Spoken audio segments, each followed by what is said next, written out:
Hello guys, welcome to my YouTube channel. My name is Harjeet Kaur. हम कर रहे हैं लूसेंट जीके के ऑब्जेक्टिव क्वेश्चंस। इसमें हमारा ज्योग्राफी सब्जेक्ट चल रहा है, जिसमें हम कर रहे हैं mountains, plateau, deserts and rocks के क्वेश्चंस। तो इसका पार्ट 1 अपलोड हो चुका है। आज हम करेंगे पार्ट 2 के क्वेश्चंस, जो शुरू होते हैं क्वेश्चन नंबर 23 से। तो आज का पहला क्वेश्चन है, consider the following statements. All sedimentary rocks are formed under water. अब देखो यहाँ पे आ रहा है ऑल, तो सारी की सारी सेडिमेंट्री रॉक्स अंडर वाटर नहीं होती, तो फर्स्ट स्टेटमेंट जो है वो रॉन्ग है। Second, all sedimentary rocks have layers. अब देखो जो सेडिमेंट्री रॉक्स है उसमें क्या होते हैं, सेडिमेंट्स की लेयर होती है। एक सेडिमेंट्स की बन गई, उसके ऊपर दूसरी लेयर बन गई, उसके ऊपर तीसरी बन गई, ऐसे लेयर्स बनते बनते बनते बनते धीरे धीरे क्या होता है, एक बहुत बड़ी रॉक बन जाती है। तो जितनी भी सेडिमेंट्री रॉक्स होती है वो लेयर्स में ही होती है। तो सेकंड स्टेटमेंट जो है वो बिल्कुल सही है। थर्ड क्या है, loess is formed at the land surface and has no layer. अब लोइस की जो लेयर होती है ना, ये सेडिमेंट्स की ही एक लेयर होती है जिसमें बहुत सारे मिनरल्स पाए जाते हैं। तो लोइस लैंड सरफेस पे तो बनती है, लेकिन हैज नो लेयर वाला जो है ये स्टेटमेंट रॉन्ग आ जाती है, क्योंकि ये सेडिमेंट, ये जो लोइस है ये एक सेडिमेंट्स की ही लेयर होती है जिसमें बहुत सारे मिनरल्स होते हैं, थोड़ी डार्क कलर की एक लेयर होती है, राइट। तो इसीलिए जो थर्ड स्टेटमेंट है वो रॉन्ग है। नेक्स्ट क्या है, loess is a sedimentary rock. तो ये सेडिमेंट्री रॉक्स में ही लेयर होती है, तो फोर्थ स्टेटमेंट अगेन सही है। तो 2 and 4 is the answer, option C आ जाएगा आंसर। नेक्स्ट चलते हैं, 3/4 of earth surface is covered with sedimentary rock. अब यहाँ पे ये जो अर्थ के सरफेस की बात हो रही है ना, ये रॉक की सरफेस की बात हो रही है कि अर्थ का जो 3/4 रॉक की सरफेस है वो सेडिमेंट्री रॉक्स का बना हुआ है। तो ये स्टेटमेंट बिल्कुल सही है। Next, they make up only 5% of volume of earth crust. यहाँ पे अर्थ के क्रस्ट की बात हो रही है, तो अर्थ के क्रस्ट का अगर हम वॉल्यूम देखें तो वो 5% ही है सेडिमेंट्री रॉक्स का। तो ये स्टेटमेंट भी सही है, लेकिन दोनों इंडिविजुअली सही है। जो आर है वो ए की एक्सप्लेनेशन नहीं है, राइट। तो both A and R true and R is not the correct explanation of A. Option B is your answer. Next है, which of the following statement is true about igneous rock. Igneous rock कौन सी होती है, जो लावा origin की होती है। Volcanoes जब इरप्ट होते हैं उसके बाद जो रॉक बनती है वो होती है इग्नियस रॉक, जिसको प्राइमरी रॉक भी बोला जाता है, क्योंकि जो बाकी की रॉक्स है वो इग्नियस रॉक से ही कहीं ना कहीं मिलके बनती है। तो इसमें देखते हैं, they have little amount of fossils. अब देखो इग्नियस रॉक में इतना हॉट मैग्मा बाहर को आता है, लावा होता है, इतना हॉट लावा होता है, तो इसमें फॉसिल्स का होना पॉसिबल नहीं है। फर्स्ट स्टेटमेंट रॉन्ग है। They are porous of water, igneous rock है, पोरस हो ही नहीं सकती। They are crystalline as well as non crystalline. Igneous rock जो होती है वो क्रिस्टलाइन भी होती है और नॉन क्रिस्टलाइन भी होती है। तो ऑप्शन सी जो है वो बिल्कुल सही स्टेटमेंट है, क्योंकि अब देखो जो लावा है, कुछ लावा अर्थ की सरफेस पे आके ठंडा होता है, कुछ इन डेप्थ अर्थ के अंदर जो क्रैक्स होते हैं उसमें चला जाता है तो वहां पे ठंडा होता है। तो उसके अकॉर्डिंग जो इग्नियस रॉक है वो क्रिस्टलाइन एंड नॉन क्रिस्टलाइन बनती है। These rocks don't contain silica. Again अब ये जो इग्नियस रॉक्स होती है इसमें सिलिका भी होता है, तो इसीलिए डी स्टेटमेंट भी रॉन्ग आ जाएगी। नेक्स्ट चलते हैं, which of the following is true about sedimentary rocks. ये सेडिमेंट्री रॉक्स की बात हो रही है। They are rocks whose structure is contingent at heat and pressure. अब जो rock under great heat and pressure होती है वो होती है मेटामॉर्फिक रॉक। तो फर्स्ट स्टेटमेंट अगेन ट्रू नहीं है। The rocks are crystalline, crystalline हो भी सकती है, नहीं भी हो सकती है, तो ये जो स्टेटमेंट अगेन फॉल्स आ जाएगी। The rocks have been deposited in layers. अब जो सेडिमेंट्री रॉक्स होती है वो हमेशा लेयर्स में होती है। सेडिमेंट्स की एक लेयर है, दूसरी लेयर है, तीसरी लेयर है, तो थर्ड जो स्टेटमेंट है वो बिल्कुल सही है। Option C is your right answer. The rocks can not formed under water. अब ये सेडिमेंट्री रॉक्स है, अंडर वाटर भी हो सकती है, सरफेस पे भी हो सकती है, दोनों जगह पे ही हो सकती है। नेक्स्ट चलते हैं, open folds are those in which angle between two limbs of the folds is.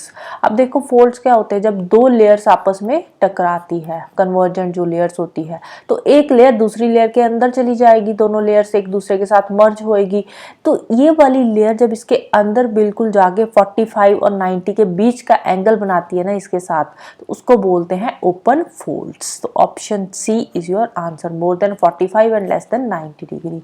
ठीक है, दो प्लेट्स टकरा रही है, ये वाली प्लेट्स इसके नीचे जा रही है और ये इस तरह से यहाँ पे फोल्ड हो रही है कि ये जो है इस प्लेट के साथ 45 और 90 के बीच का कोई एंगल बना रही है। 45 से ज्यादा है लेकिन 90 से कम है, उसको बोलते हैं open folds. Next, match list 1 with 2। तो यहाँ पे पीक्स दे रखी है, तो इस साइड कंट्रीज है। माउंट लोगन जो है ये कनाडा की पीक है, तो ए को हम मैच करेंगे कनाडा के साथ। माउंट मैकिनले यूएस की पीक है, माउंट कोशिको ऑस्ट्रेलिया की पीक है, राइट।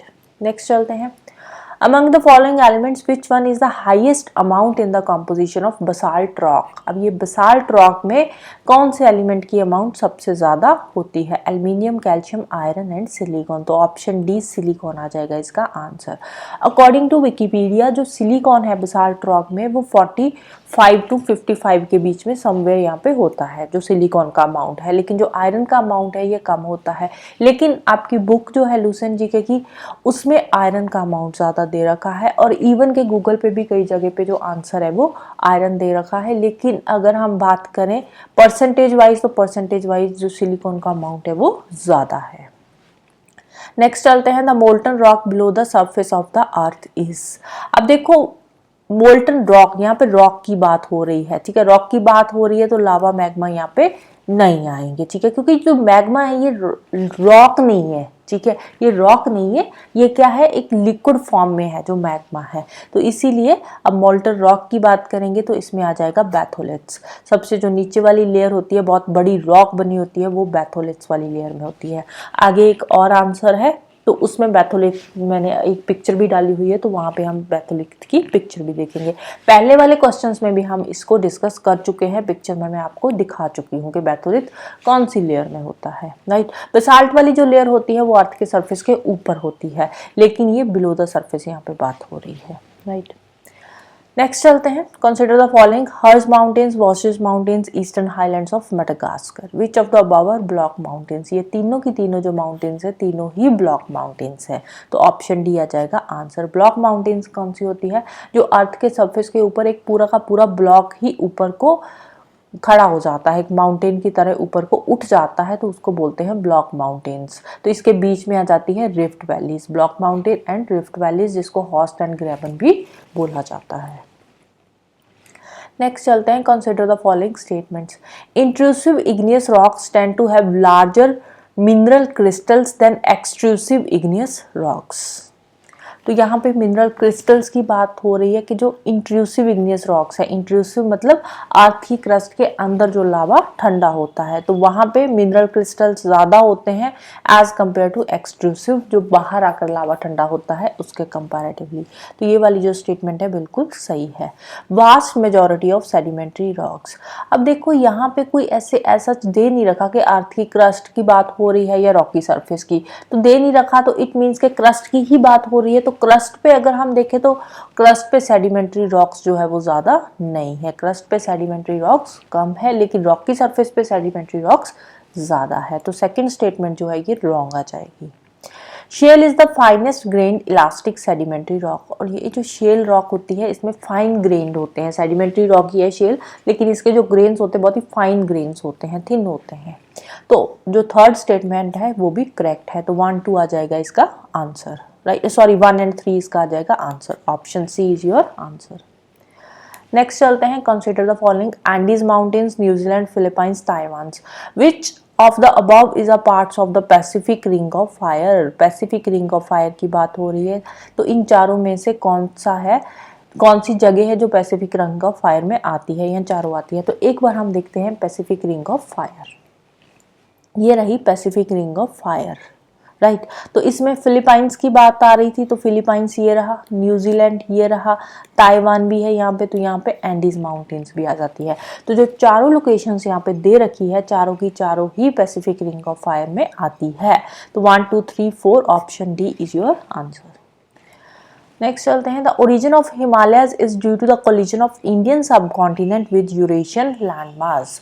अब हुआ क्या था, जब हिमालयस कैसे बने थे? अब यहाँ पे अफ्रीका कॉन्टिनेंट है, अफ्रीका कॉन्टिनेंट के साथ यहाँ पे कहीं जो हमारा इंडिया था वो इसके साथ कनेक्टेड था। तो धीरे धीरे हमारा जो इंडिया का जो सदर्न पार्ट है, पेनिनसुला वाला पार्ट है, वो उठ के ऊपर को आया, ऐसे मूव करा, राइट। तो मूव करते करते यहाँ पे जो यूरेशियन प्लेट है, यूरेशियन प्लेट के साथ यहाँ पे आके टकराया। अब दो प्लेट्स जब आपस में टकराएगी तो यहाँ पे क्या बन जाएगी? फोल्ड माउंटेन्स बन जाएगी, जो कि हिमालयस यहाँ पे बन गई है जब दो प्लेट्स आपस में टकराई। जब दो प्लेट्स आपस में टकराती है तो उसको क्या बोलते हैं? Convergent plate boundaries. तो यहाँ पे कन्वर्जेंस की वजह से यहाँ पे हिमालयन माउंटेन्स बने हैं। तो रीजन क्या दे रखा है इसमें? The convergence of crystal plates is often associated with mountain building. तो ये स्टेटमेंट भी बिल्कुल सही है, कन्वर्जेंस की वजह से ही माउंटेन्स बनते हैं। तो दोनों स्टेटमेंट सही है and R is the correct explanation of A. तो option A is your answer. Next चलते हैं, which of the following pairs are correctly matched? Tien Shan fold mountains है, वॉस्टर structural dome, Fergana deep seated faults है, Mauna लोआ volcanic कोन है। तो इनमें से जो करेक्टली मैच्ड है वो 1 एंड 2 है। त्यानशन फोल्ड माउंटेन्स है, वॉस्टर स्ट्रक्चरल डूम है। तो 1 and 2 is your answer.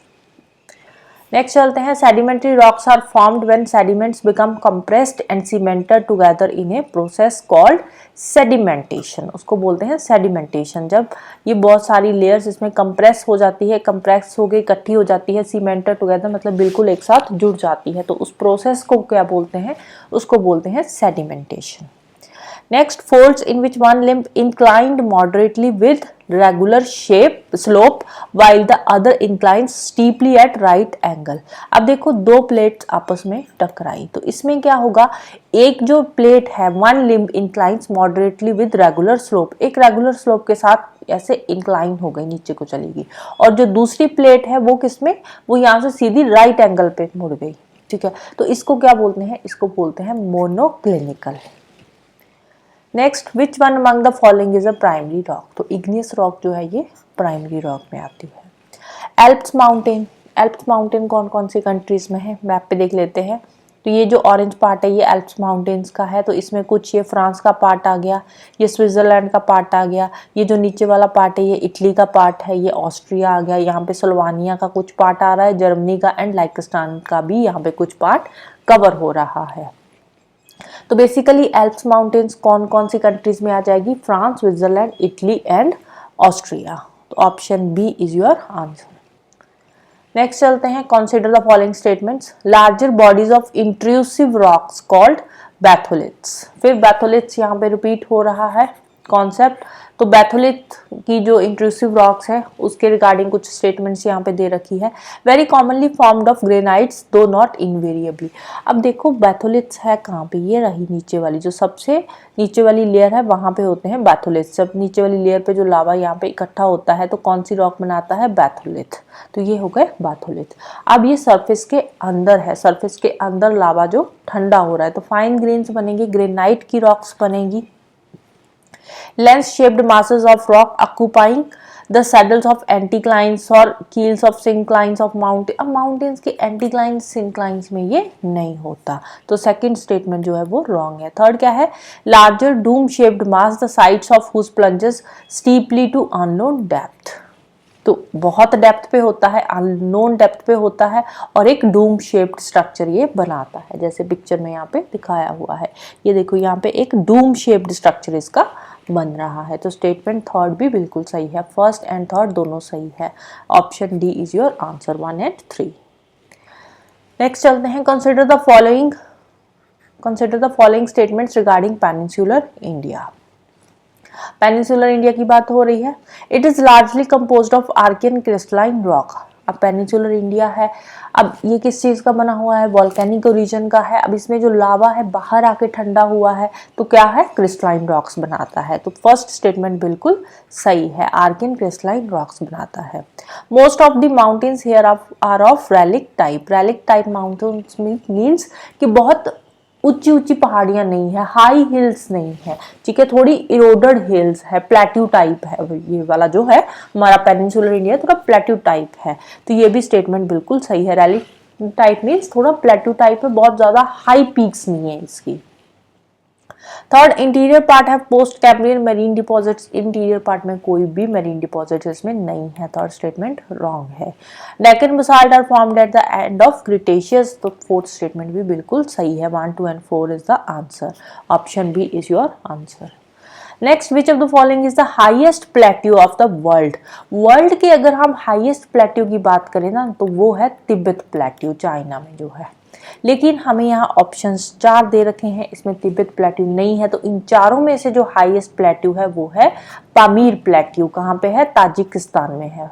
Pamir plateau Tajikistan में है। फिर आ गया कोलोराडो प्लेट्यू, नॉर्थ अमेरिका में है। पैटागोनिया प्लेट्यू साउथ अमेरिका में है। पतवार प्लेट्यू कहाँ पे आता है, पाकिस्तान में, जो पंजाब वाला पाकिस्तान वाला पंजाब है वहाँ पे आता है पतवार प्लेट्यू। फिर नेक्स्ट है, why do fold mountains have enormous thickness of sedimentary rocks. Fold mountains में सेडिमेंट्री रॉक्स की इतनी ज़्यादा थिकनेस क्यों होती है, क्योंकि वहाँ पे जियोसिंक्लाइंस में सेडिमेंट्स अक्यूमुलेट हुए होते हैं, इसकी वजह से वहाँ पे थिकनेस ज़्यादा होती है। तो option B is your answer, due to accumulation of sediments in a geosyncline. Next, metamorphic rocks originate from. Metamorphic rocks कौन सी रॉक से बनती है, इग्नियस रॉक से भी बनती है, सेडिमेंट्री रॉक्स से भी बनती है। हमने किया था रॉक साइकिल, तो रॉक साइकिल में हमने क्या पढ़ा था कि जो इग्नियस रॉक, सेडिमेंट्री रॉक और मेटामॉर्फिक रॉक्स तीनों है। तो मेटामॉर्फिक रॉक इग्नियस रॉक से भी बनती है, सेडिमेंट्री रॉक्स पे भी बनती है। जब igneous rock under heat, great and pressure आती है बहुत टाइम तक, तो वहां पे उससे क्या बन जाती है, metamorphic rock. Again sedimentary rock भी जब under great heat and pressure रहती है बहुत टाइम तक, for a long period of time, तो वो किस में कन्वर्ट हो जाती है, मेटामॉर्फिक रॉक में कन्वर्ट हो जाती है। तो both igneous and sedimentary rock, option C is your answer. Next, folding is the result of. अब फोल्डिंग क्यों होती है माउंटेन्स की, ओरोजेनिक फोर्सेस की वजह से होती है। कोरियोलिस फोर्स डिफरेंट है, उसकी वजह से विंड्स डिफ्लेक्ट होती है, तो कोरियोलिस फोर्स का फोल्डिंग के साथ कोई लेना देना नहीं है। एक्सोजेनिक फोर्सेस जो बाहर लगती है, अर्थ के सरफेस के बाहर वाली जो फोर्सेस है वो होती है एक्सोजेनिक। तो बेसिकली जो फोल्डिंग होती है वो ओरोजेनिक फोर्सेस की वजह से होती है, जो हॉरिजॉन्टल फोर्सेस होती है। Next, continents have drifted apart. अब कॉन्टिनेंट्स ड्रिफ्ट क्यों करते हैं, due to plate tectonic activities. तो option B is your answer. जब दो प्लेट्स मूव करती है आपस में, इनकी जो भी मूवमेंट होती है टेक्टोनिक एक्टिविटीज की वजह से, तो उसकी वजह से कॉन्टिनेंट्स एक दूसरे से दूर जाते हैं, right. So that's all about today. तो जाने से पहले वीडियो को लाइक कर देना, शेयर कर देना और चैनल को सब्सक्राइब कर लेना। Thank you, bye bye and have a nice day.